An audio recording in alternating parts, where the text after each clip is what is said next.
In 1867 Nebraska Territory, the townspeople of Millbrook thought they were cruel when they mocked James Crawford, the one-armed Civil War veteran they considered worthless, but they had no idea that Martha Sinclair, a woman hiding her own devastating secret, was about to prove that sometimes the most broken people possess the greatest power to heal.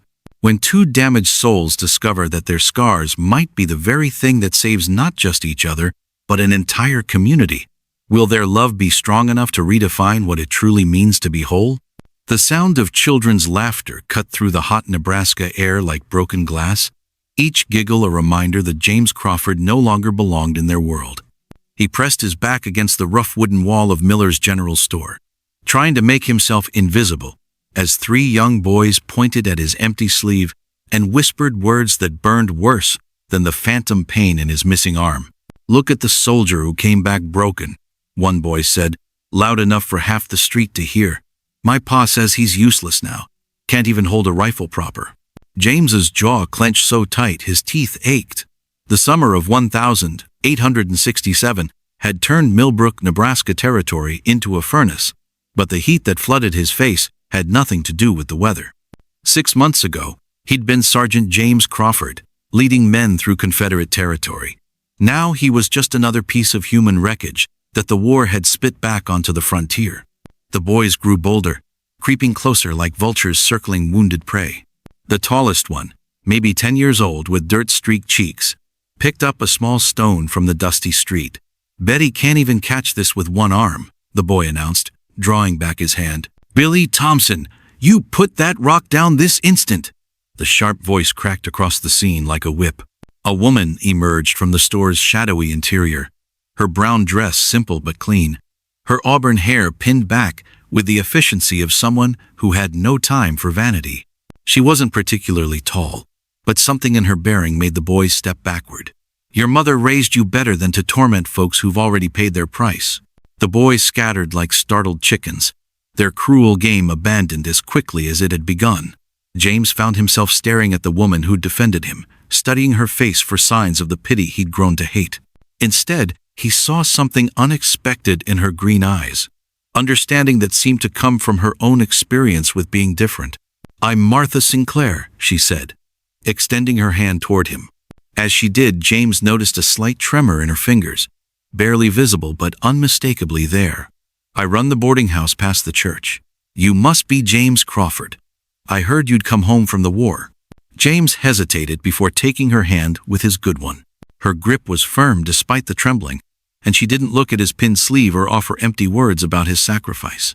"Yes, ma'am. Though I'm starting to wonder if home is the right word for a place where you don't fit anymore." "Fitting in is overrated," Martha replied with a small smile that transformed her whole face. "The most interesting people I know are the ones who learn to make their own place in the world." Before James could respond, the store's door flew open with enough force to rattle its hinges. Edgar Harmon stepped onto the wooden porch, his expensive suit and polished boots marking him as one of Millbrook's wealthier citizens. His eyes swept over the scene with obvious disapproval, lingering on James's empty sleeve before settling on Martha with barely concealed dislike. "Miss Sinclair," Harmon said, his voice carrying the tone of a man used to being obeyed. "I trust you're not out here collecting more strays for that establishment of yours. This town has enough problems without you encouraging every broken-down soul to settle here permanently." The words hit James like a physical blow, but Martha's reaction surprised him. Instead of shrinking back, she straightened her shoulders and met Harmon's gaze directly. "Mr. Harmon, I believe what this town needs is more compassion and fewer people who think a person's worth can be measured by their misfortunes. Compassion doesn't pay taxes or contribute to community progress," Harmon snapped. "Your boarding house attracts the sort of people who drag down property values and discourage respectable families from settling here. Mark my words, Miss Sinclair. Your little charity project will bring nothing but trouble to Millbrook." As Harmon strode away, his boots clicking against the wooden sidewalk, Martha turned back to James. The encounter had left a flush of anger in her cheeks, but her voice remained steady. "Don't let men like Edgar Harmon define what you're worth, Mr. Crawford. They measure everything by what they can see on the surface, never understanding that the deepest strengths often come from the deepest struggles."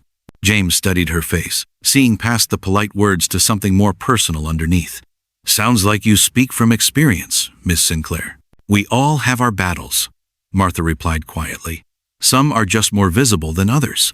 The question is whether we let those battles defeat us or teach us how to help others fight theirs. The afternoon sun beat down mercilessly as more townspeople emerged for their daily errands. James noticed how their eyes slid away from him, how conversations grew quieter when he passed, how mothers pulled their children closer as if his disability might somehow spread to them. But he also noticed how Martha walked beside him without shame, her presence somehow making the hostile stares less powerful. I should be getting back, James said finally, though he found himself reluctant to end this conversation, the first real one he'd had since returning to Millbrook. Thank you for standing up to those boys. And to Harmon. Standing up to bullies gets easier with practice, Martha said with a wry smile. Besides, I have a feeling you won't need anyone defending you much longer. Men who've survived what you have usually find their courage again, given time and the right circumstances. As she turned to leave, Martha paused and looked back at him. Mr. Crawford, I meant what I said about making our own place in the world. If you ever decide you're tired of letting other people tell you what you can and cannot do, you might consider stopping by the Sinclair Inn. I could use someone who understands that second chances are worth fighting for. James watched her walk away, noting how she moved with quiet determination despite whatever caused her hands to shake. For the first time since losing his arm, he felt something other than shame or anger stirring in his chest. It was a feeling he'd almost forgotten. Hope. The Sinclair Inn stood like a defiant promise at the edge of Millbrook's main street, its white-painted walls gleaming against the dusty backdrop of the Nebraska Territory. James approached the two-story building with careful steps, his heart hammering against his ribs in a rhythm that had nothing to do with the morning's heat. 3 days had passed since Martha Sinclair's unexpected invitation, and he'd spent every hour since then wrestling with the decision to accept it. The front porch welcomed visitors with rocking chairs that had seen better days but still held the promise of comfort. Flower boxes beneath the windows overflowed with prairie wildflowers, their bright colors a stark contrast to the brown and beige landscape that surrounded the town. Someone had taken great care to make this place feel like home, and James found himself wondering what kind of woman would invest so much hope in a world that seemed determined to crush it. Before he could knock, the front door swung open to reveal Martha Sinclair, her face lighting up with genuine pleasure at seeing him. She wore a simple blue dress with an apron tied around her waist, and her auburn hair caught the morning sunlight in a way that made James forget to breathe for a moment. Mr. Crawford, I was hoping you'd decide to visit. Please, come in. I was just about to serve breakfast, and there's always room for one more at our table. James followed her into the inn's main hallway, immediately struck by the warmth that seemed to radiate from every corner. The walls were painted a soft yellow that caught and held the light streaming through clean windows. Photographs of families and landscapes hung in simple frames, creating a gallery of memories that belonged to no one and everyone at the same time. The wooden floors showed their age, but gleamed with careful polishing, and the smell of fresh bread and coffee created an atmosphere that made James's empty stomach growl audibly. Don't mind the noise, Martha said with a laugh as voices drifted from what must be the dining room. Breakfast is the most social meal of the day here. Everyone has opinions about everything, and they're not shy about sharing them. As they approached the dining room, James caught fragments of animated conversation. An elderly man's voice rose above the others, speaking with the authority of someone who'd lived through enough history to have strong opinions about current events.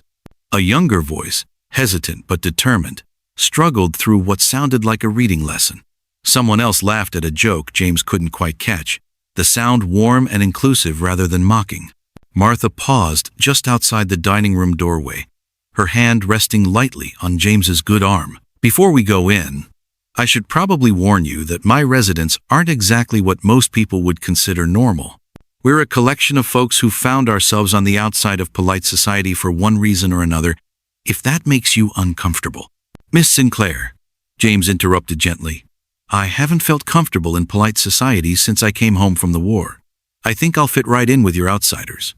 Her smile could have powered every lamp in the inn. In that case, let me introduce you to your new family. The dining room buzzed with activity around a long wooden table that had clearly been built to accommodate a crowd. James took in the scene with the tactical awareness that had kept him alive during the war, cataloging faces and details without appearing to stare. At the head of the table sat an elderly man with silver hair and hands gnarled by arthritis, but his eyes sparkled with intelligence as he gestured animatedly while making a point about railroad expansion. Across from him, a young boy of perhaps 12 struggled to sound out words from a newspaper, his face flushed with concentration and determination. A middle-aged woman with graying hair and kind eyes caught sight of Martha and James in the doorway. "Martha, dear, bring your guest over here. We've got fresh eggs from the chickens and biscuits that are still warm from the oven." "Everyone," Martha announced, her voice carrying easily across the comfortable chaos. "I'd like you to meet James Crawford. He's considering joining our little community here at the inn." The conversation didn't stop entirely, but it shifted to include the newcomer with practiced ease. The elderly man extended a hand across the table. "Daniel Jameson, formerly of the 5th Iowa Volunteer Infantry. I can tell from the way you carry yourself that you're military, son." "Which unit?" "7th Illinois Infantry, sir." "Sergeant Crawford." James found himself returning the firm handshake, surprised by the strength in the old man's arthritic fingers. "Good outfit, the 7th. I served alongside some of your boys at Shiloh. Damned fine soldiers, every one of them." Jameson's eyes flickered briefly to James's empty sleeve, but his expression held only respect, not pity. "War takes different things from different men, but it can't take away what you proved about yourself when it mattered most." Before James could respond, the young boy looked up from his newspaper with curious eyes. "Are you going to live here too, mister? I'm Timothy O'Brien, and I'm learning to read real good. Miss Martha says reading opens doors to places you never knew existed." "That's exactly right, Timothy," Martha said, settling into a chair and gesturing for James to take the empty seat beside her. "Mr. Crawford is thinking about helping me run the inn. He has skills we could certainly use around here." A woman James hadn't noticed before emerged from what must be the kitchen, carrying a platter of eggs that made his mouth water. She was perhaps 40, with the weathered hands of someone who'd worked hard all her life, but her smile was as warm as the food she served. "I'm Rosa Valdez," she said, setting the platter on the table. "I do most of the cooking here, and let me tell you, it's nice to have people who appreciate good food after going without for too long." As the meal progressed, James found himself drawn into conversations that ranged from the practical details of running a boarding house to spirited debates about territorial politics. Timothy struggled through another paragraph of the newspaper, earning encouraging nods from everyone at the table when he successfully navigated a particularly difficult word. Daniel Jameson shared stories about his garden behind the inn, describing plans for expanding it in the coming season. Rosa discussed the challenges of feeding a house full of people with varying appetites and dietary needs. Through it all, Martha orchestrated the conversation with subtle skill, drawing out the quieter voices and gently redirecting when discussions grew too heated. James noticed how her hands trembled slightly when she lifted her coffee cup, but no one else seemed to pay attention to it. Whatever condition caused the shaking, it was clearly something her residents had grown accustomed to and chose not to treat as a limitation. "Mr. Crawford," Martha said during a brief lull in the conversation, "would you like to see the rest of the inn? I could show you the room that might be yours if you decide to stay." James nodded, suddenly aware that everyone at the table was watching him with friendly but evaluating eyes. These people had found something special here, something worth protecting, and they wanted to know if he would add to it or threaten it. The tour took them through the inn's public spaces first. A sitting room with comfortable chairs arranged for conversation, a small library with books that showed the wear of frequent reading, and a back porch that looked out over Daniel's garden and the prairie beyond. Everything was clean and well-maintained despite obvious age, creating an atmosphere of shabby dignity that appealed to James more than the fanciest hotel ever could. "The room I have in mind for you is on the 2nd floor, Martha said as they climbed the narrow staircase. "It faces east, so you get the morning sun, and it's large enough for both sleeping and working if you decide to help with the bookkeeping." The room she showed him was simple but welcoming, with a bed that looked actually comfortable, a desk positioned to catch the light from the window, and a wardrobe that would easily hold his few possessions. More importantly, it felt like a place where a man could rebuild his sense of purpose and dignity. "The position I have in mind wouldn't just be about keeping books," Martha said, settling into the room's single chair while James examined the view from the window. "I need someone who understands what it means to start over. Someone who can help other people believe that their past doesn't have to define their future. Based on what I saw the other day with those boys, and again with Edgar Harmon, I think you might be exactly the person I've been looking for." James turned from the window to study her face, seeing past the careful words to the vulnerability underneath. "Miss Sinclair, can I ask you something directly?" "Of course. Why are you really doing this? Running a boarding house for people the rest of the town considers unwanted? Taking risks with men like Edgar Harmon who clearly have the power to make trouble for you?" He paused, then decided to push further. "And why are you taking a chance on a broken-down soldier who hasn't proven he can be useful to anyone?" Martha was quiet for a long moment, her hands folded in her lap to still their trembling. When she spoke, her voice carried an honesty that hit James like a physical force. "Because I know what it feels like to be seen as damaged goods, Mr. Crawford. I know what it's like to have people look at you and see only what's wrong, only what makes you different or difficult or inconvenient. I started this because I believe that everyone deserves a place where they can be valued for who they are, not judged for what they've lost or what makes them imperfect." She stood and moved to the window, looking out over the garden where Daniel Jameson was already at work despite the early hour. "As for taking a chance on you specifically, I watched you stand up to Edgar Harmon the other day. I saw how you protected your dignity without losing your compassion. That tells me more about your character than any recommendation letter ever could." James joined her at the window, standing close enough to catch the faint scent of lavender soap and something uniquely her own. "And what about the trembling in your hands? Is that part of why you understand what it means to be seen as damaged?" Instead of being offended by his directness, Martha seemed relieved to have the subject brought into the open. "I have a condition that the doctors in Omaha can't quite identify. Some days my hands shake so badly I can barely hold a pen. Other days I feel weak all over, like my own body has decided to work against me. It's getting worse, slowly but surely, and there's nothing anyone can do to stop it." The admission hung between them, heavy with implication. James understood now why she'd chosen to dedicate her life to helping others who society had written off. She was racing against time, trying to build something meaningful before her own body betrayed her completely. "That's why you need help with the inn," he said quietly. "Not just because business is growing, but because you're preparing for the day when you won't be able to manage everything yourself." "Partly, yes, but also because I believe that the work we're doing here is bigger than any one person. These people, Daniel with his arthritis, Timothy with his learning struggles, Rosa trying to start over after losing her husband, they all deserve someone who will fight for them when I no longer can." James looked around the room that could be his, then back at the woman who was offering him far more than just employment. She was offering him purpose, community, and the chance to matter in ways he'd never imagined possible. "When would you need an answer?" he asked. Martha's smile was small but brilliant. "How about right now? Rosa's making her famous chicken and dumplings for dinner tonight, and Daniel's been wanting to show someone his prized tomatoes. Timothy could use help with his reading, and I have ledgers that need attention from someone with steady hands and a sharp mind." James extended his good hand toward her, and she took it without hesitation. "Miss Sinclair, I believe you've just hired yourself a partner." Outside the window, Daniel Jameson looked up from his garden and waved at them with dirt-stained fingers and a grin that suggested he'd been expecting this outcome all along. The Nebraska Territory stretched endlessly beyond Millbrook, full of possibility for those brave enough to write their own definitions of home, purpose, and worth. The sound of Timothy O'Brien's triumphant shout echoed across the Sinclair Inn's garden as he successfully read an entire paragraph without stumbling over a single word. James looked up from the accounting ledger he'd been working on, a smile tugging at his lips as he watched the 12-year-old boy dance around Daniel Jameson's tomato plants with pure joy radiating from every step. "Did you hear that, Mr. Crawford?" Timothy called out, waving the newspaper like a victory flag. "I read the whole story about the railroad coming through Kansas without missing one word.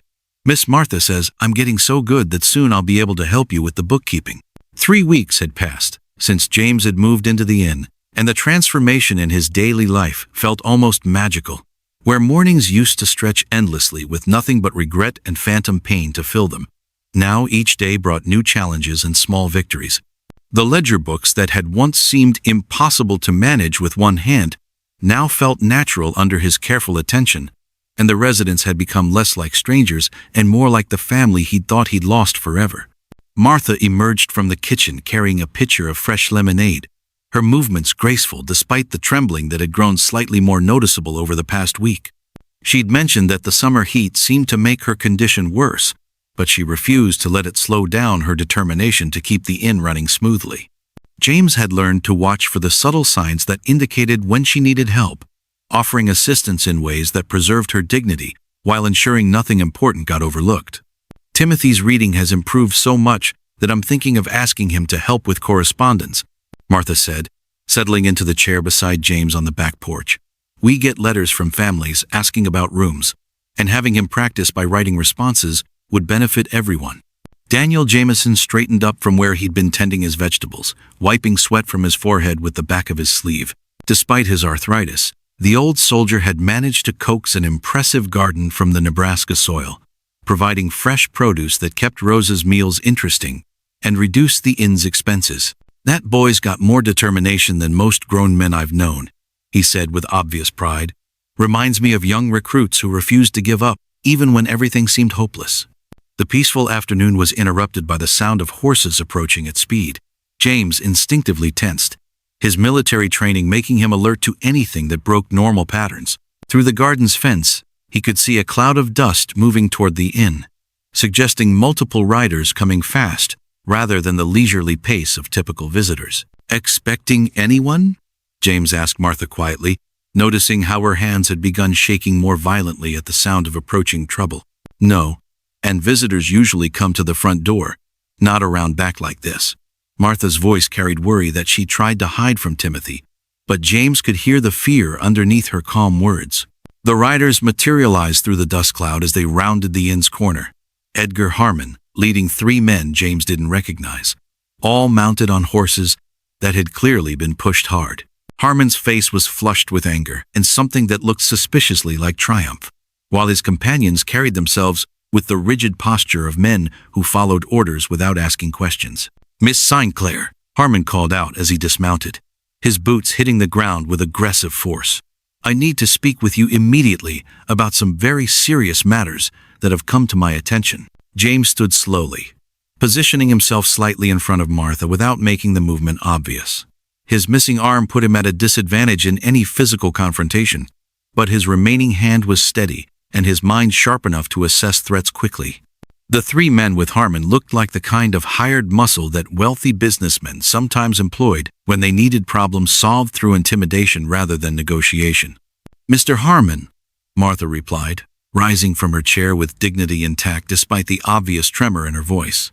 If you have business to discuss, you're welcome to call during normal hours and make an appointment like any civilized person.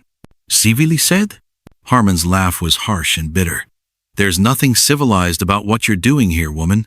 I've been investigating your little establishment, and what I've discovered is going to shut you down permanently. Timothy had stopped his celebration and moved closer to Daniel, the boy's instincts telling him that the grown-ups were about to engage in the kind of serious conversation that often resulted in changes he wouldn't like. Rosa appeared in the kitchen doorway, her hands wrapped around a rolling pin that could serve as a weapon if the situation deteriorated beyond words.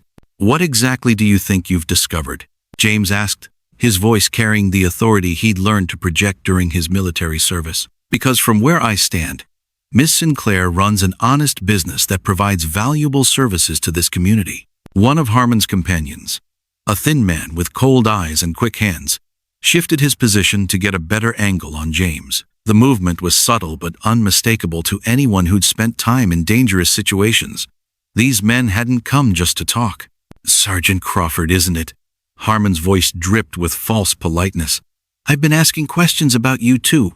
Turns out there are some interesting gaps in your military record. Some questions about what really happened during your last battle that might surprise the good people of Millbrook. The words hit James like a physical blow, bringing back memories he'd worked hard to bury. The battle where he'd lost his arm had been chaotic and brutal, with decisions made in seconds that haunted him during sleepless nights. There had been an investigation afterward, questions about orders given and men lost, but nothing that had resulted in formal charges. Still, the shadow of doubt had followed him home, adding another layer to his sense of worthlessness. Martha stepped forward, her chin raised in defiance despite the fear James could see in her eyes. Whatever you think you know about Mr. Crawford's service record has nothing to do with the inn or our business here. Doesn't it? Harmon's smile was predatory. I wonder what your residents would think if they knew they were living under the same roof as a man whose own commanding officers questioned his judgment. Or what the territorial authorities might think about a boarding house run by a woman whose medical condition makes her unfit to manage such an establishment. Daniel Jameson had been listening to the exchange with growing anger, his arthritic hands clenched into fists despite the pain it must have caused.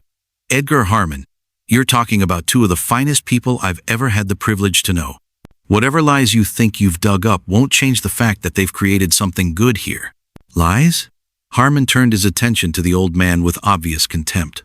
I have documented evidence that Sergeant Crawford made decisions during his final engagement that resulted in unnecessary casualties. Men died because of his poor judgment, and now he's here pretending to be some kind of hero. The accusation hung in the air like poison, threatening to destroy everything James had worked to rebuild over the past 3 weeks. He could feel the familiar shame rising in his chest, the voice that whispered he truly was damaged goods who brought nothing but trouble to anyone foolish enough to trust him. But then Martha's hand slipped into his, her trembling fingers intertwining with his steady ones in a gesture of complete faith. Mr. Harmon, she said quietly, I don't care what happened during the war. I care about the man James Crawford has proven himself to be since he's been here. He's shown more courage, compassion, and integrity in 3 weeks than you've displayed in all the years I've known you. Timothy looked back and forth between the adults, his young face scrunched with confusion and growing anger. Mr. Crawford helped me learn to read better, he said loudly, his voice cracking with emotion. He's nice to everyone and he works really hard, and he makes Miss Martha smile. I don't care what some stupid old battle was like. Rosa stepped fully onto the porch, her rolling pin held in a way that suggested she knew how to use it for more than baking. In my country, we have a saying, she announced in her accented English. A man's worth is measured by how he treats those who can do nothing for him. James Crawford has earned our respect through his actions, not his past. Harmon's face darkened with frustration, as his attempt at intimidation met unified resistance. You people are all living in a fantasy if you think this pathetic collection of misfits can stand against the forces of progress and proper society. The railroad is coming through this area whether you like it or not. And when it does, there won't be room for establishments that cater to society's unwanted elements. The railroad? Martha's voice sharpened with new understanding. This is about forcing us to sell our land, isn't it? All this talk about James's war record and my medical condition, you're just looking for excuses to shut us down because we're in the way of your development plans. James felt pieces clicking into place in his mind, his strategic training helping him see the larger pattern behind Harmon's harassment. How much are they paying you, Harmon? The railroad company must be offering significant compensation for anyone who can clear troublesome property owners out of their path. The thin man with cold eyes took another step forward, his hand moving towards something concealed beneath his jacket. Maybe we should stop talking and start convincing these folks to be more reasonable about their situation. But Daniel Jameson had noticed the man's movement too, and despite his arthritis, the old soldier still possessed sharp instincts. I wouldn't reach for whatever you've got hidden under there, son, he said calmly, producing a well-maintained pistol from somewhere within his gardening clothes. Some of us old veterans still remember how to handle ourselves when threatened. The situation balanced on a knife's edge, with violence threatening to erupt despite everyone's desire to resolve things peacefully. Timothy pressed closer to Rosa, while Martha's hand tightened on James's fingers. The afternoon heat seemed to intensify the tension, making every breath feel charged with dangerous possibility. This isn't over, Harmon said finally, his voice low and filled with promise. You people think you can stand against progress and proper authority, but you're wrong. I'll find ways to shut down this pathetic operation that you won't see coming until it's too late. As the men remounted and rode away, Leaving behind a cloud of dust and unspoken threats, James realized that everything had changed. The peaceful refuge they'd been building was now under direct attack, and the battle lines had been clearly drawn. Whatever happened next would determine not just the fate of the Sinclair Inn, but the future of everyone who had found hope within its walls. Martha leaned against him, her trembling more pronounced, now that the immediate danger had passed. "James, I'm sorry he brought up your war record. Whatever happened during that battle, it doesn't change how I feel about the man you are now." James looked around at the faces of people who had chosen to stand with him, despite the accusations and threats. For the first time since losing his arm, he felt something stronger than shame or self-doubt. He felt the fierce protectiveness of a man who had found something worth fighting for. "No," he said quietly, "I'm the one who should apologize.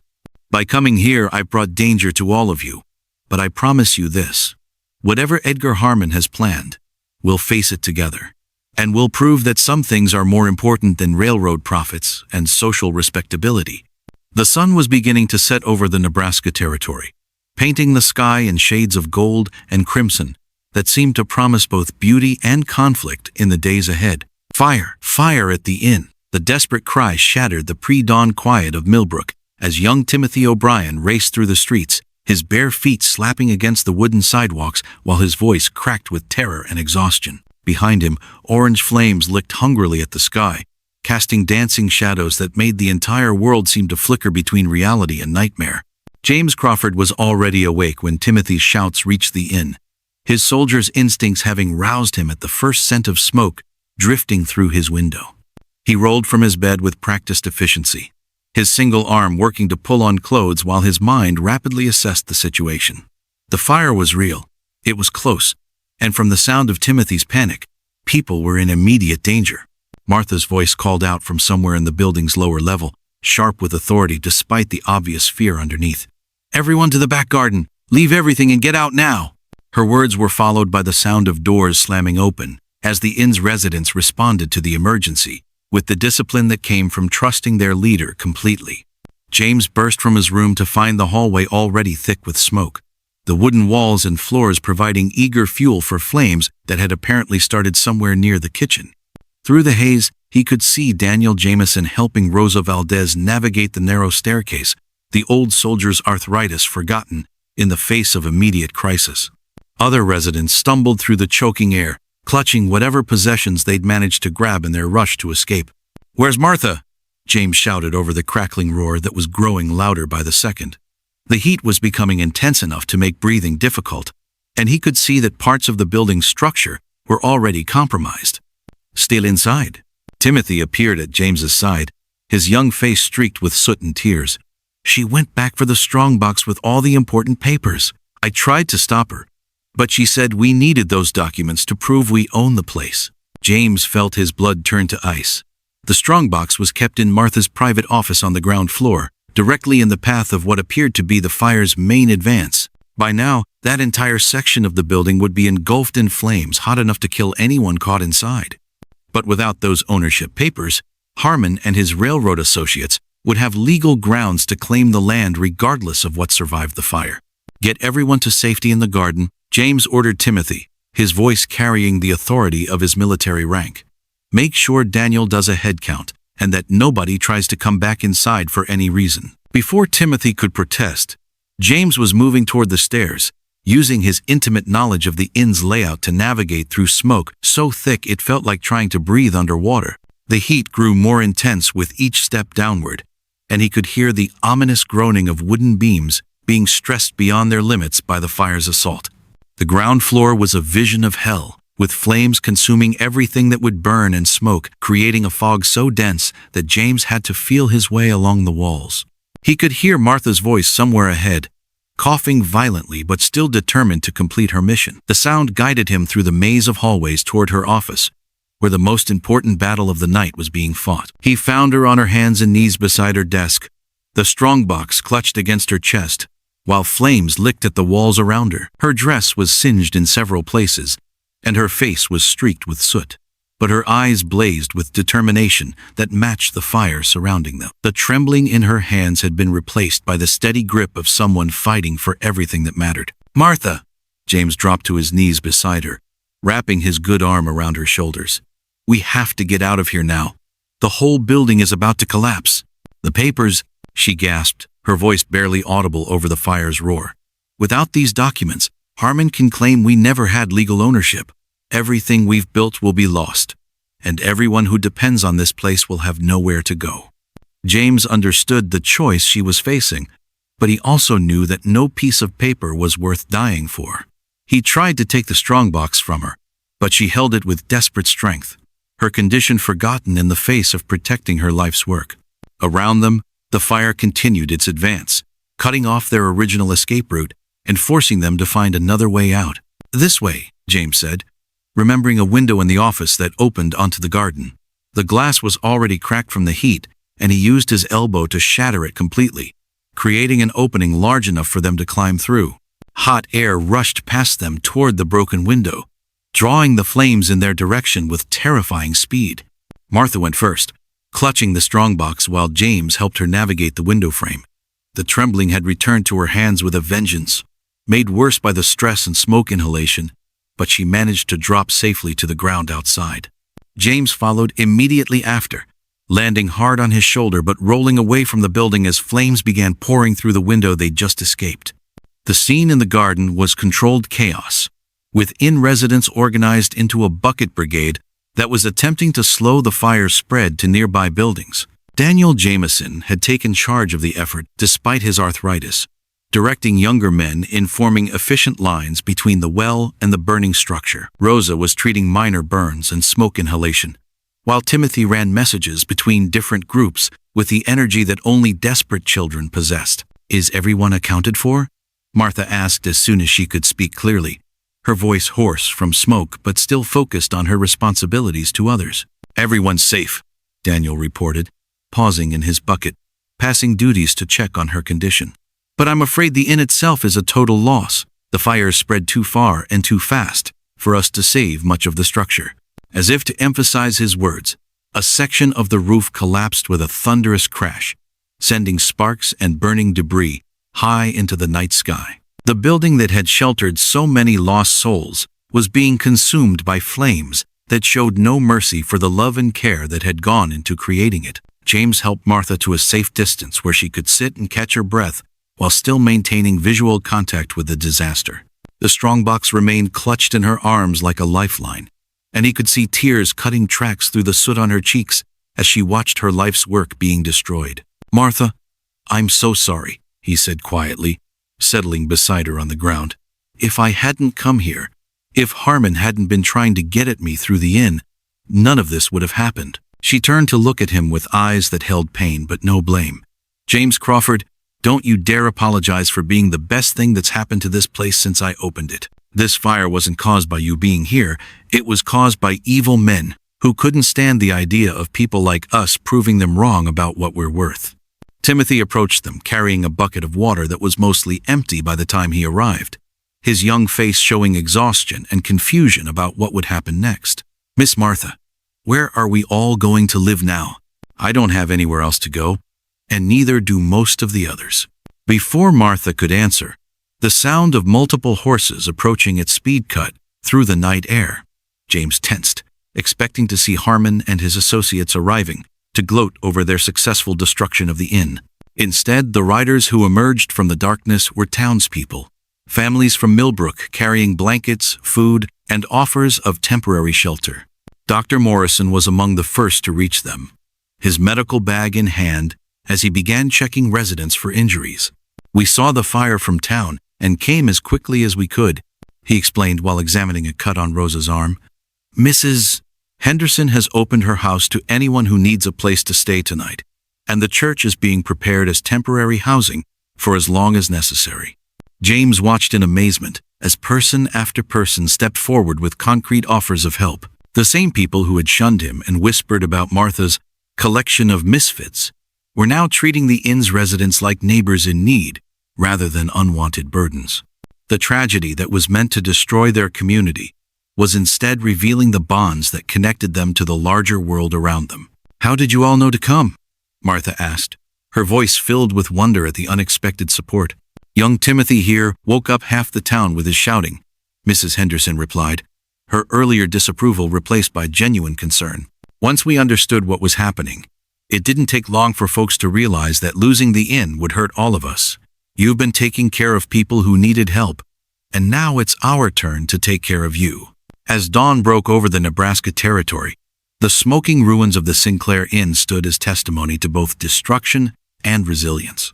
The building was gone, but the community it had sheltered remained intact, supported now by a broader network of people who had discovered that their fates were more intertwined than they'd previously understood.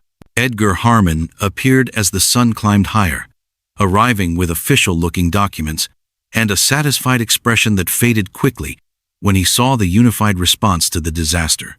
The strongbox that Martha had risked her life to save sat safely beside her, its contents proving their legal ownership of the land, despite his attempts to steal it through intimidation and arson. "This changes nothing," Harmon declared, though his voice lacked its earlier confidence. "The railroad still needs this land, and a burned-out boarding house doesn't change the territorial development plans." James stood slowly, his good hand resting protectively on Martha's shoulder, while his eyes met Harmon's with steady determination. "Actually, Mr. Harmon, this changes everything. Last night, this community showed what it's really made of, and I don't think you're going to find it as easy to divide us as you thought." The battle for the inn's future was far from over, but the ground had shifted in ways that neither side had anticipated. In trying to destroy what Martha and James had built together, their enemies had instead revealed the strength that comes from people choosing to stand together against those who would tear them down. The courtroom in Omaha buzzed with tension as thick as summer honey, every whispered conversation and shuffling footstep echoing off the high wooden walls like gunshots in the morning stillness. James Crawford adjusted his position in the hard chair, his empty sleeve carefully pinned to avoid drawing attention, while his eyes swept across the crowd of faces that would determine the fate of everything he and Martha had fought to build. 3 weeks had passed since the fire, and the legal battle that followed had drawn attention from across the Nebraska Territory. What had started as a simple property dispute had grown into something much larger, a test of whether communities could protect themselves against powerful interests that viewed people as obstacles to be removed rather than neighbors to be respected. The territorial judge, a stern man named William Hayes, commanded the proceedings with the gravity befitting such an important case. Martha sat beside James, her hands folded carefully in her lap to hide their trembling, but her spine straight with determination that had only grown stronger since losing the inn. The strongbox that she'd risked her life to save now sat as evidence before the judge, its contents spread across the plaintiff's table like a paper fortress defending their rights. Every deed, every receipt, every carefully documented transaction that proved their legitimate ownership of the land where the Sinclair Inn had stood.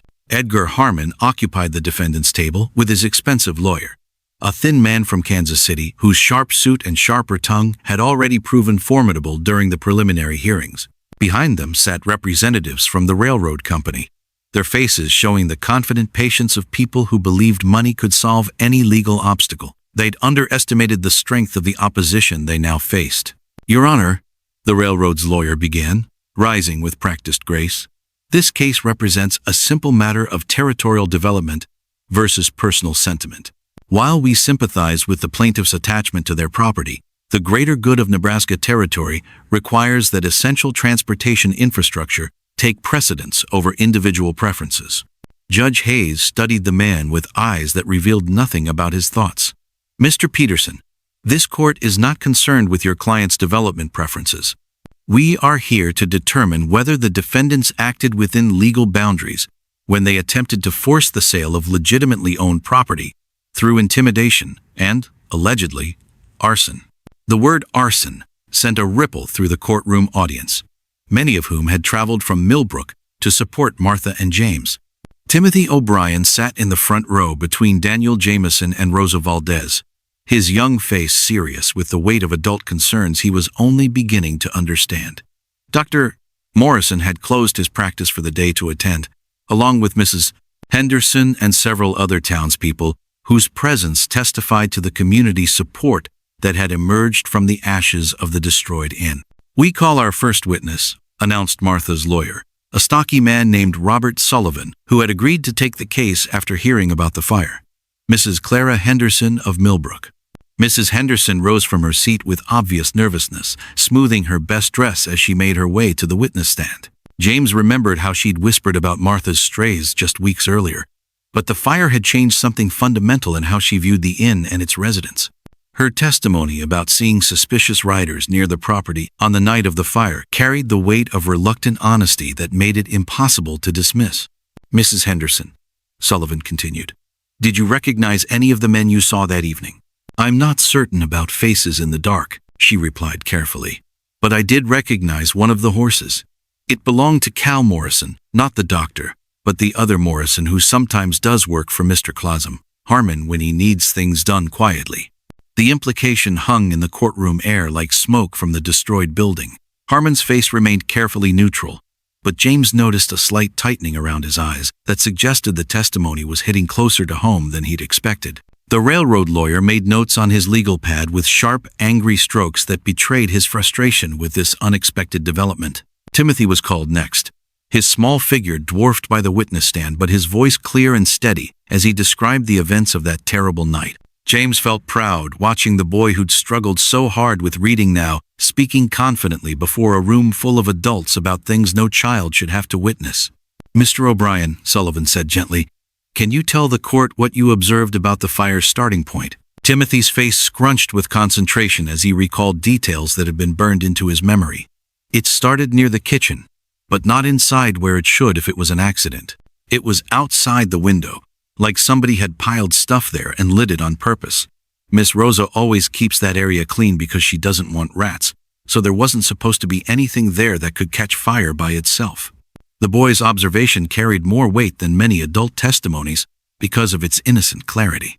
Children often notice details that adults overlooked, and Timothy's account painted a picture of deliberate arson that would be difficult for the defense to explain away through accident or coincidence. Daniel Jameson followed Timothy to the stand, his arthritic hands gripping the rail as he swore to tell the truth. The old soldier's military bearing commanded respect from everyone in the courtroom, including Judge Hayes, who leaned forward slightly as Daniel began describing the pattern of harassment that had preceded the fire. Your Honor, I've seen intimidation tactics used against civilian populations during wartime, Daniel said, his voice carrying the authority of hard-won experience. What Mr. Harmon and his associates did to Miss Sinclair and her residents follows the same pattern. Psychological pressure designed to break people's will to resist. The fire was just the final step in a campaign that had been building for weeks. The railroad lawyer objected to Daniel's characterization, but Judge Hayes allowed the testimony to stand, noting that the witness's military experience qualified him to recognize organized intimidation when he saw it. James watched Harmon's confident demeanor begin to crack as witness after witness painted a picture of systematic harassment rather than legitimate business negotiations. Rosa Valdez took the stand next, her accented English carrying emotional weight as she described the sense of safety and belonging that the inn had provided for people who'd had nowhere else to turn. Her tears were genuine as she spoke about watching their home burn, but her anger was equally real when she described the deliberate cruelty of destroying a place that had served people whose society had already rejected once. In my country, Rosa said, her voice growing stronger as she continued, we have seen what happens when powerful men decide that certain people do not deserve to exist in peace. The fire at the inn was not just about taking our land. It was about telling us that we have no right to build something good together. When Martha was finally called to testify, the courtroom fell completely silent. She moved to the witness stand with careful dignity, her condition making each step deliberate but her determination evident in every line of her posture. James felt his heart clench as he watched her prepare to expose her private struggles to public scrutiny in order to defend their shared dream. Miss Sinclair, Sullivan began, can you describe for the court what the Sinclair Inn meant to the people who lived there? Martha's voice was quiet but clear as she spoke about creating a place where people could rebuild their lives without shame or judgment. She described Timothy's progress with reading, Daniel's contribution through his garden, Rosa's skills in the kitchen, and James's transformation from broken soldier to essential partner in running the establishment. Her words painted a picture of community that transcended the simple business transaction the railroad wanted the court to see. The inn was never just about providing rooms and meals, Martha concluded. It was about proving that people's worth isn't determined by what they've lost or what makes them different. We were building something that showed everyone, including ourselves, that second chances can create strength rather than weakness. The railroad lawyer's cross-examination was aggressive but ineffective. He tried to portray Martha as an unstable woman whose medical condition made her unfit to run a business, but his attacks only highlighted the courage it had taken for her to build something meaningful while fighting her own physical battles. He attempted to paint the inn's residents as society's unwanted burdens, but the testimony had already established their contributions to both the inn and the broader community. "Miss Sinclair," the lawyer said with obvious frustration, "isn't it true that your establishment attracted exactly the sort of people that decent communities prefer to avoid? Disabled veterans, uneducated immigrants, elderly individuals with no family support?" Martha's response carried quiet fire that filled the courtroom with electricity. "Mr. Peterson, my establishment attracted people who needed a chance to prove their worth to a world that had already decided they had none. The fact that they succeeded in doing exactly that suggests the problem wasn't with them. It was with a society too narrow-minded to recognize the value that had been there all along." Judge Hayes called a recess as the afternoon wore on, and James stepped outside with Martha to get some fresh air away from the courtroom's oppressive atmosphere. The streets of Omaha bustled with normal activity, people going about their daily business while unaware that the fate of an entire community was being decided just blocks away. "How do you think we're doing?" Martha asked, settling on a bench outside the courthouse while her hands trembled with exhaustion from the stress of testifying. James sat beside her, close enough to offer support without crowding. "I think we're winning the battle over facts, but I'm not sure that's the same as winning the war. Harmon's lawyer is going to argue that individual rights have to yield to territorial development, and there are judges who agree with that philosophy. And if we lose, then we start over somewhere else," James said firmly. "The inn was just a building, Martha. What made it special was the people inside it and the community we created together.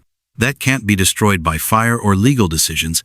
Martha smiled for the first time all day, reaching over to take his hand with fingers that steadied at his touch.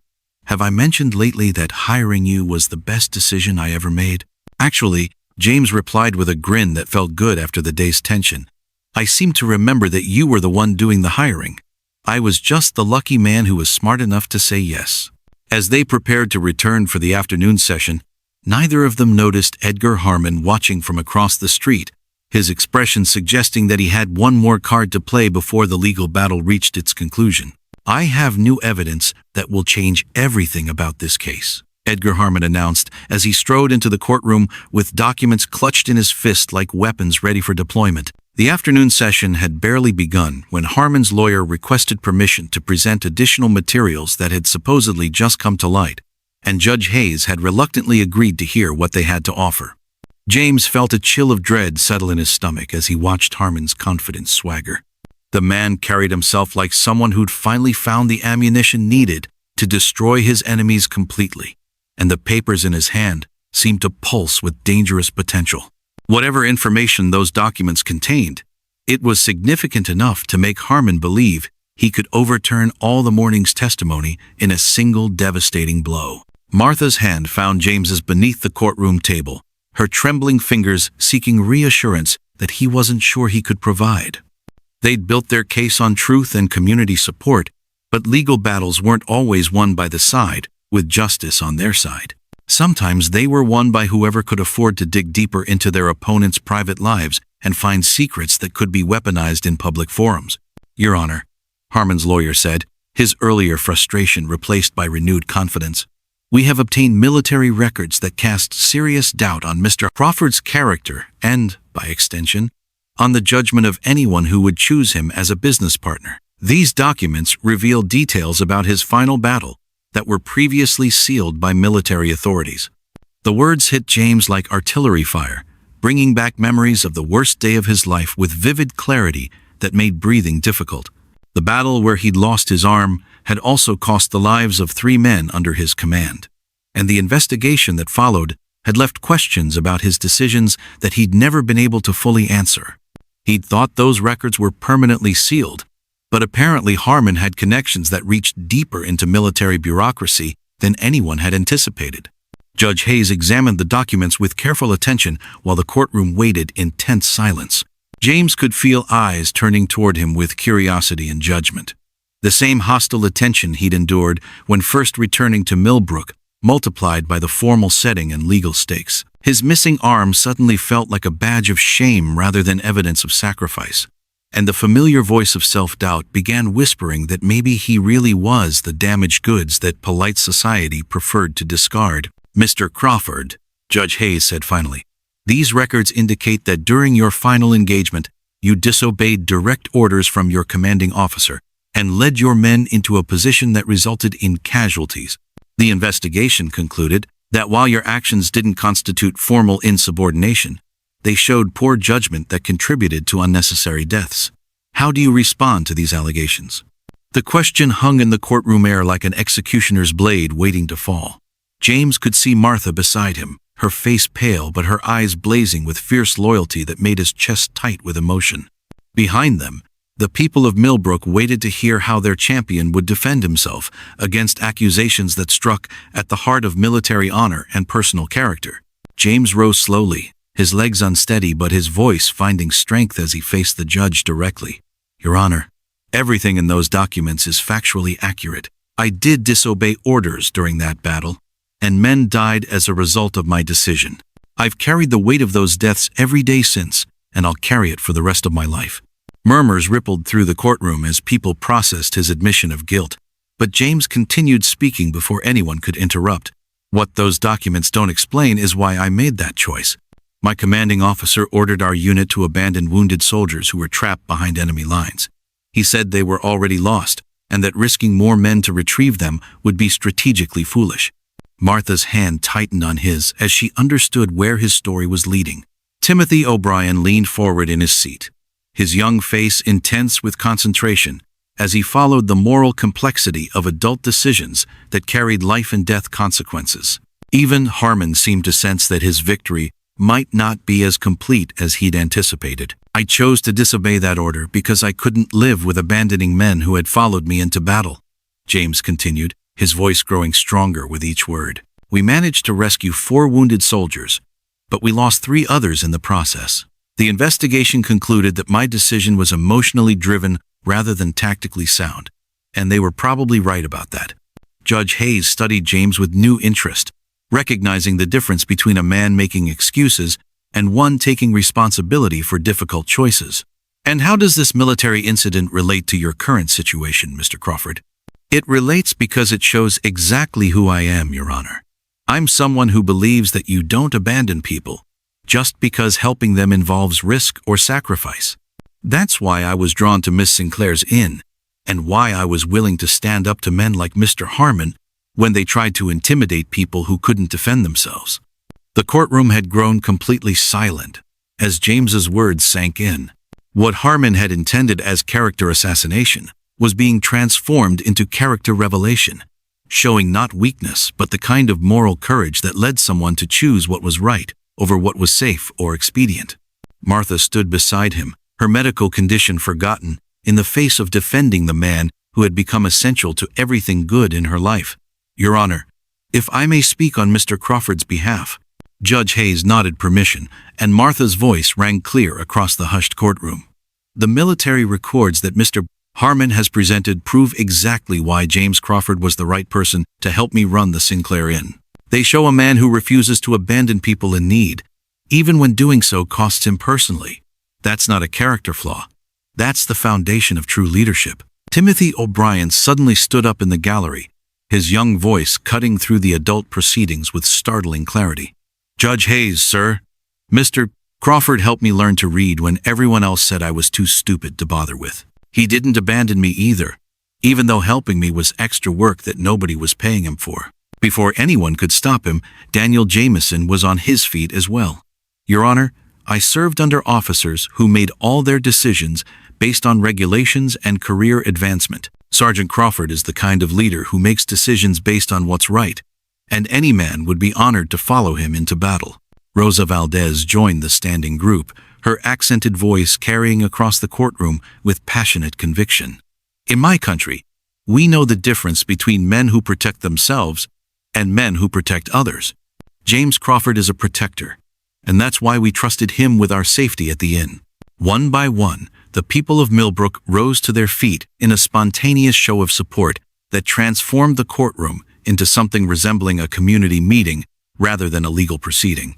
Mrs. Henderson, Dr. Morrison, and dozens of others stood in silent testimony to the character of a man they'd initially mistrusted but had come to respect through his actions rather than his words. Judge Hayes allowed the demonstration to continue for several moments before calling for order, but his expression suggested that the community response had made a deeper impression than any legal argument could have achieved. Harmon's face had grown increasingly desperate as his character assassination backfired, turning his target into a hero rather than a villain. Mr. Harmon, Judge Hayes said finally, it appears that your evidence has succeeded in demonstrating Mr. Crawford's character, though perhaps not in the way you intended.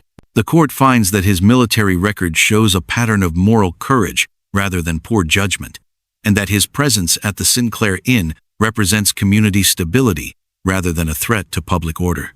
The railroad lawyer made one final attempt to salvage his case by arguing that individual character was irrelevant to territorial development needs, but his words fell on ears that had already heard enough. Judge Hayes studied the assembled crowd of ordinary people who had chosen to support their neighbors against powerful interests, and something in his expression suggested that he understood the larger implications of the case before him. This court will recess until tomorrow morning for final arguments, Judge Hayes announced. But I want to make clear that this case has demonstrated something important about the character of communities and the individuals who comprise them. Legal decisions should be based on law rather than sentiment, but justice requires us to consider the human consequences of our rulings.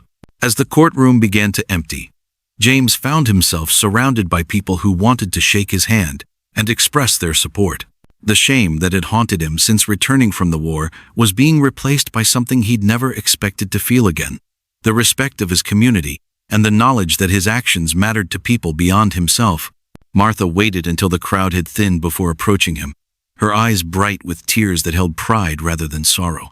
James Crawford, you are the bravest man I've ever known. Not because you fought in the war, but because you fought every day since to become someone worthy of the second chance you've been given. Outside the courthouse, the people of Millbrook gathered in small groups to discuss the day's revelations and plan for whatever tomorrow might bring. The legal battle wasn't over, but something fundamental had shifted in the community's understanding of itself and the values it wanted to defend. Win or lose, they had discovered that some things were worth fighting for, and some people were worth standing with regardless of the personal cost. Edgar Harmon emerged from the courthouse alone, his confident swagger replaced by the hunched posture of a man who had underestimated his opponents and overestimated his own power. The railroad money that had seemed like such an advantage now felt like a burden that connected him to interests that cared nothing for the community he actually had to live in. For the first time since the conflict began, he looked like a man who was beginning to understand that victory might come at a price he wasn't prepared to pay. The Nebraska Territory stretched endlessly beyond Omaha, full of possibility for those brave enough to define progress in terms of human dignity rather than corporate profit. Tomorrow would bring the final chapter of their legal battle, but tonight belonged to a community that had discovered its own strength through the courage to stand together against those who would tear them apart. The court finds in favor of the plaintiffs, Judge Hayes announced, his words cutting through the morning silence like thunder rolling across the Nebraska plains. The courtroom erupted in celebration as Martha Sinclair collapsed into James Crawford's embrace, tears streaming down her face, while Timothy O'Brien whooped with joy from the gallery and Daniel Jameson pumped his arthritic fist in triumph. But James noticed something that chilled his blood even as victory surrounded them. Edgar Harmon's face showed no surprise, no defeat, only the cold satisfaction of a man whose real plan was just beginning. The railroad representative beside him whispered something urgent in his ear before slipping out the back door with obvious haste, and James realized that winning in court might only be the first battle in a war that was far from over. Judge Hayes continued reading his decision, explaining that the evidence of arson and intimidation made it clear that the defendants had acted outside legal boundaries in their attempts to acquire the Sinclair Inn property. The land would remain in Martha's possession, with additional damages awarded for the destroyed building and lost income. It was everything they'd hoped for, yet James couldn't shake the feeling that something terrible was about to happen. "Martha," he whispered urgently as the celebration continued around them, "we need to get back to Millbrook immediately. Look at Harmon's face. He's not acting like a man who just lost everything." Martha pulled back to study James's expression, seeing the military alertness that had kept him alive during countless dangerous situations. Her own intuition, sharpened by months of dealing with Harmon's threats, began signaling alarm as she noticed details that pure joy had initially masked. The way Harmon's lawyer was gathering papers with efficient speed rather than disappointed slowness. The absence of the railroad's main representative, who should have been devastated by the court's ruling. "What do you think they're planning?" Martha asked quietly, her celebration fading as strategic thinking took over. "I don't know, but men like Harmon don't put all their hopes in legal proceedings. They have backup plans, and those plans usually involve methods that courts can't control." James helped her gather their documents while scanning the dispersing crowd for signs of additional threats. "We need to warn everyone in Millbrook and make sure they're prepared for whatever comes next."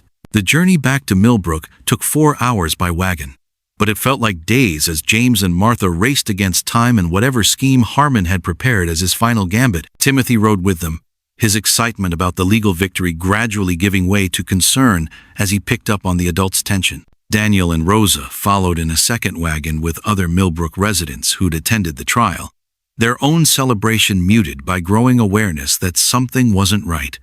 They smelled the smoke before they saw the town. A black column rose from Millbrook Center like a funeral pyre, visible from miles away across the flat Nebraska landscape. James felt his stomach drop as he recognized the distinctive smell of burning buildings mixed with something else, something that reminded him of battlefields where explosions had torn through supply wagons filled with gunpowder and ammunition. "Dear God," Martha breathed, her hands clutching the wagon's side rail as they crested the final hill. "They're burning down the whole town." But it wasn't the whole town, it was something worse. The fire was concentrated on the church that had served as temporary housing for the inn's displaced residents, along with Mrs. Henderson's house, where several people had been staying since the original fire. The flames were too large and too organized to be accidental, and James could see figures moving deliberately around the burning structures with the systematic precision of people following a carefully prepared plan. "They waited until we were gone," James realized with growing horror. "They knew we'd all be in Omaha for the court decision, so they attacked the people who couldn't defend themselves." Timothy pointed toward the church with a shaking finger. "Mr. Crawford, look. There are people trapped inside." Through the smoke and flames, James could see faces at the church windows. Elderly parishioners who'd been attending a morning service when the fire started, along with several of the inn's former residents who'd been using the building as shelter. The main doors appeared to be blocked by debris that hadn't been there by accident, and the windows were too high for most people to escape through without help. James jumped from the moving wagon before Martha could stop him, his military training taking over as he assessed the tactical situation with deadly focus. The arsonists, he could see at least 6 men working to spread the fire and prevent rescue efforts, were positioned to control access to both burning buildings. They weren't just destroying property. They were willing to commit murder to achieve their goals. "Daniel," James shouted to the approaching second wagon, "bring every able-bodied man and anything that can break down doors or reach those windows. Rosa, get the women and children to safety behind the general store where they can't be seen." Martha refused to retreat to safety, instead grabbing buckets from the nearest well and organizing a bucket brigade among the townspeople who were emerging from buildings throughout Millbrook. Her medical condition was forgotten in the face of immediate crisis, her hands steady as she directed water toward the church's foundation in an attempt to slow the fire's advance. James reached the church first, dodging burning debris that crashed from the roof as the structure began to weaken under the fire's assault. The main doors were indeed blocked. Someone had piled heavy furniture against them from the outside and set it ablaze, creating a barrier that would take precious time to clear. He could hear voices from inside calling for help, including the distinctive sound of children crying in terror. One of the arsonists emerged from behind the burning debris, a heavy club in his hands and violence written across his features. James recognized him as one of the men who'd accompanied Harmon during his previous visits to the inn, and the recognition was apparently mutual. The man swung his weapon with deadly intent, but James's military reflexes allowed him to dodge the blow and counter with his good arm, catching his attacker in the solar plexus and dropping him to the ground. "The windows!" Martha shouted from across the square, pointing toward the church's side wall, where Daniel Jameson was attempting to position a ladder despite his arthritis. "We can get them out through the windows if we can reach them." More of Harmon's hired men appeared as the rescue efforts intensified, clearly under orders to prevent anyone from escaping the burning buildings alive. But they hadn't counted on the response from Millbrook's residents, who emerged from their homes armed with farm tools, hunting rifles, and the kind of righteous anger that came from watching their neighbors being murdered for corporate profit. Dr. Morrison arrived with his medical bag and immediately began treating people for smoke inhalation as they were pulled from the burning church. Mrs. Henderson, despite her own house being consumed by flames, organized the women into teams that provided water, bandages, and comfort to the wounded. Even the children contributed, with Timothy O'Brien running messages between different groups and helping guide elderly evacuees to safety. The battle for Millbrook raged for nearly an hour, with firefighting and actual fighting happening simultaneously as the community defended itself against both natural disaster and human evil. James found himself coordinating the defense with Daniel Jameson, their military experience, creating an effective command structure that maximized their limited resources against superior numbers of attackers. "James!" Martha's voice cut through the chaos with urgent alarm. "Edgar Harmon just arrived with more men. They're surrounding the square." James looked up from helping an elderly woman through a church window to see Harmon himself riding into the town square with a dozen armed riders, their faces showing the brutal determination of men who'd been ordered to finish a job, regardless of the cost. The local sheriff was notably absent, suggesting that Harmon's influence had reached deep enough into territorial politics to ensure official interference wouldn't complicate his plans. "People of Millbrook?" Harmon shouted over the crackling flames, his voice carrying the authority of someone accustomed to being obeyed. "This destruction could have been avoided if you'd been reasonable about progress and development. Surrender James Crawford and Martha Sinclair, and the rest of you will be allowed to leave town safely." The demand hung in the smoke-filled air like a death sentence. James understood that Harmon intended to eliminate the leadership that had organized resistance to his plans, probably making their deaths look like accidents in the fire that was still consuming buildings around the square. With them gone, the railroad could claim the land without further legal challenges and rebuild according to their corporate vision. "What do you say, Millbrook?" James called out to the assembled townspeople, his voice carrying across the square despite the fire's roar. "Do we negotiate with men who burn down churches and threaten children?" The answer came not in words but in actions, as every able-bodied resident of Millbrook stepped forward to form a protective circle around James and Martha. Farm tools became weapons, kitchen knives became daggers, and ordinary people became warriors, defending their community against those who would destroy it for profit. Even Timothy O'Brien picked up a heavy stick and took his place in the line, his young face set with determination that belonged to someone much older. Harmon's confident expression began to waver as he realized that his intimidation tactics had backfired spectacularly. Instead of dividing the community, his attacks had united them in ways that would make them infinitely more dangerous to his future plans. The simple property dispute had evolved into something resembling a war between two completely different visions of what America should become. "This isn't over," Harmon warned, but his voice lacked its earlier confidence. "The territorial government will hear about this rebellion, and there will be consequences for defying legitimate authority." "Let them come," Daniel Jameson replied, his arthritic hands steady on the rifle he'd carried home from the war. "We've faced worse than corrupt politicians and hired thugs, and we're still here." As Harmon and his men retreated, leaving behind the smoking ruins of buildings and the stronger bonds of a community that had been tested by fire and found itself unbreakable, James realized that they'd won something more important than a legal victory. They'd proven that ordinary people could stand against extraordinary power when they chose to value each other more than their own safety. The battle for Millbrook was over, but the war for what kind of society they wanted to build was just beginning.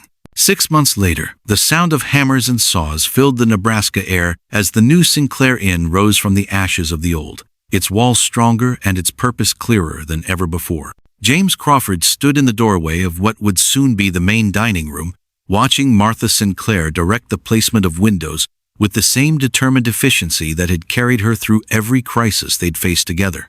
The building taking shape around them was larger than the original inn, designed to accommodate not just the people who'd lost homes in Harmon's final attack, but the growing number of families who'd heard about Millbrook's successful resistance and wanted to be part of a community that valued courage over conformity. The territorial government's investigation into the fires had resulted in Harmon's arrest and the railroad company's withdrawal from their aggressive land acquisition program, creating space for organic growth rather than corporate development. "Timothy, careful with that hammer," Martha called out as the now 13-year-old boy helped install trim around the new library's windows. His reading skills had improved so dramatically that he'd become the inn's unofficial librarian, organizing donated books and helping younger children discover the magic of stories. "We want those windows to actually stay in place when we're finished."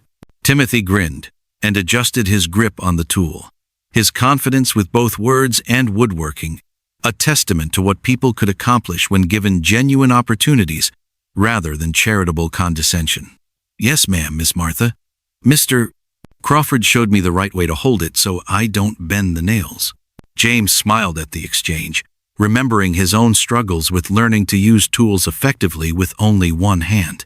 The process of rebuilding had taught him that limitations could be overcome through patience, creativity, and the willingness to accept help from others without sacrificing dignity.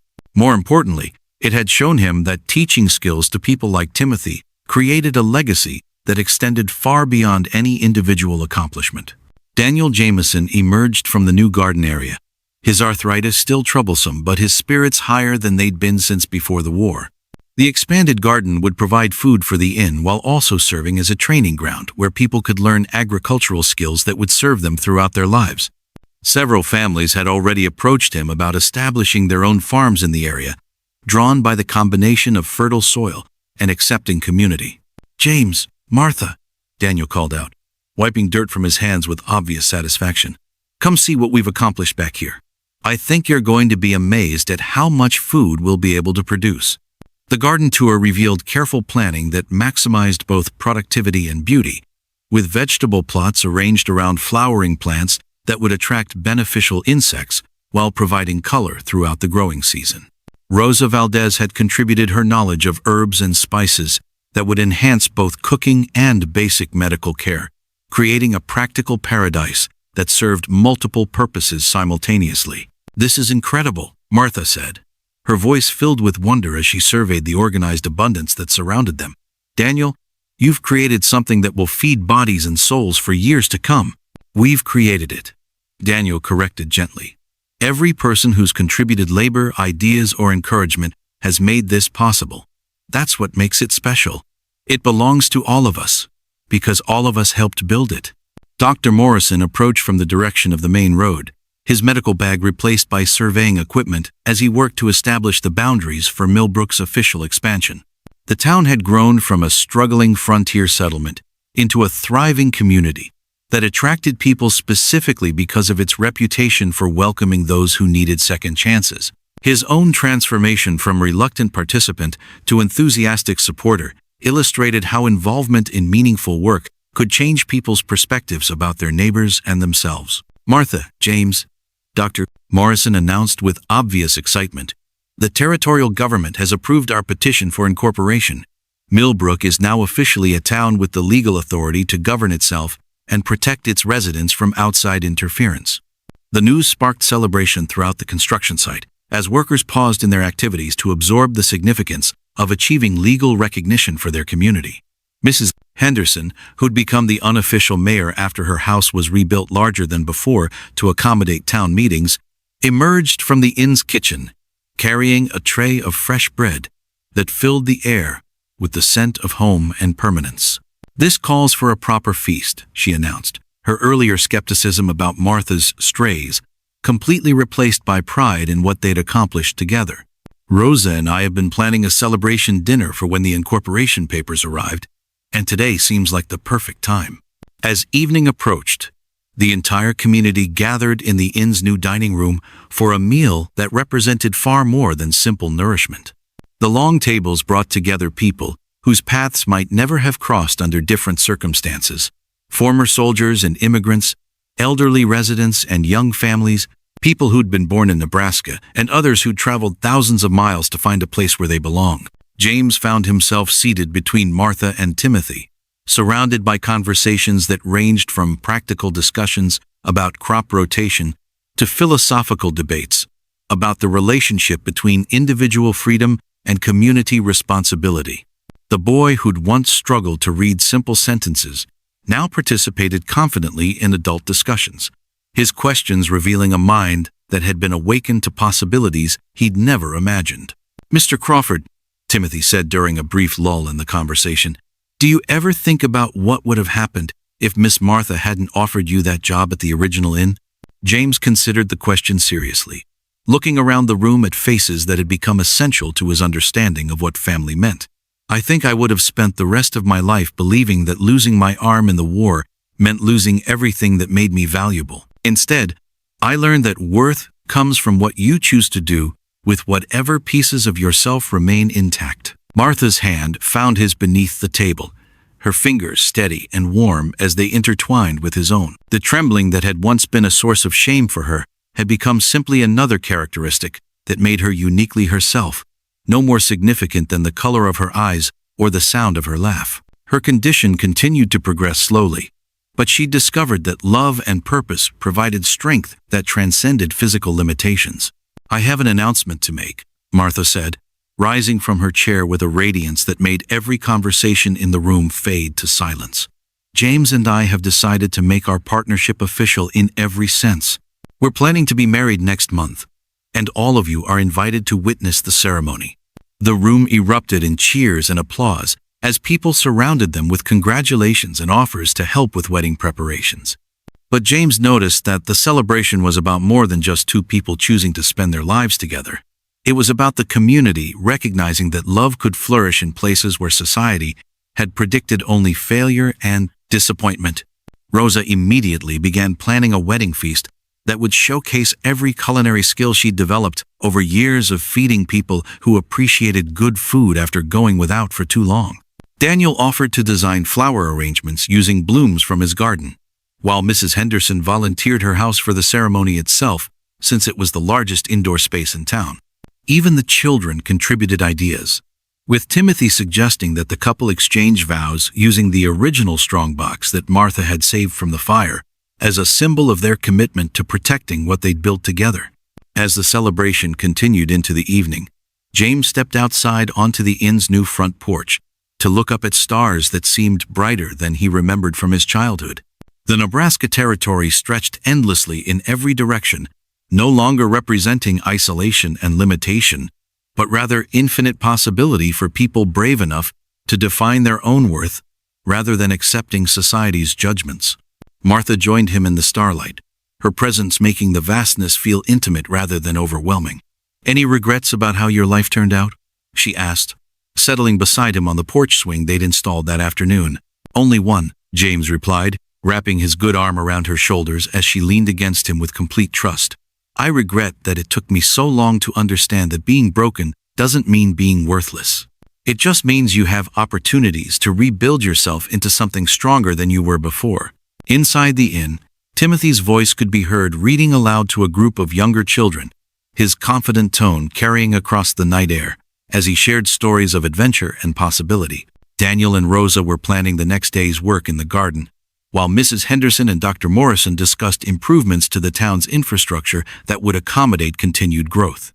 "Look what we've built," Martha said softly, gesturing toward the warm light spilling from the inn's windows and the sounds of people who'd found their place in the world. Not just the building, but everything it represents. Proof that damaged people can create something beautiful when they're given the chance to try. James pulled her closer, feeling the steady rhythm of her breathing and the strength that radiated from her small frame. "Martha Sinclair," You saved my life in every way that matters. You took a broken soldier who thought he was worthless and showed him that the best parts of himself had survived the war intact. We saved each other, Martha corrected, her voice carrying the wisdom that came from understanding how healing worked. And now we get to spend the rest of our lives helping other people discover that their scars don't define their possibilities. The Nebraska Territory wind carried the scent of growing things and the promise of tomorrow across the prairie as James and Martha sat together on their porch, surrounded by a community that had chosen love over fear, inclusion over exclusion, and hope over despair. They'd proven that worth isn't determined by what you've lost, but by what you choose to build with whatever remains. And in the end, that was a lesson worth sharing with anyone brave enough to believe in second chances and the transformative power of authentic human connection.